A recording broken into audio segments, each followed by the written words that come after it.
Depuis 2007, Espace Beauté-Tonique n'a cessé de se lancer des défis. Sur la volonté de ses dirigeants, un changement de local en juin 2009 a été effectué. Lors de l'embauche du premier salarié en esthétique, la société a augmenté sa capacité d'accueil en passant de 2 à 3 cabines. Après 3 ans de fonctionnement, la société équilibre son compte d'exploitation. Cependant, un questionnement demeure. Pour augmenter significativement le chiffre d'affaires, il faudrait augmenter le nombre de clients.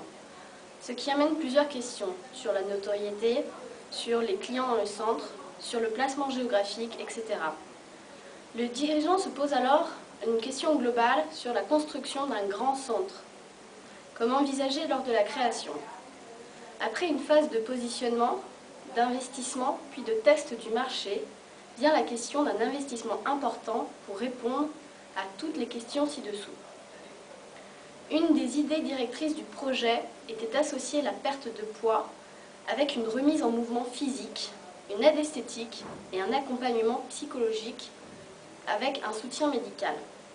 À ce jour, les 2 structures médicales et Espace Beauté-Tonique sont distantes de 7 km. Donc l'objectif serait de les regrouper sur un même lieu pour créer des synergies et apporter une plus grande efficacité aux clients. Cependant, il demeure une mise en garde.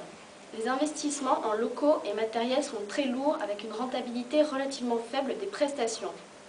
Une des idées, ce n'est que la structure au minimum d'autofinancement, ces murs pour constituer un patrimoine. Il est demandé cependant une rentabilité minimum pour les actionnaires de 5%.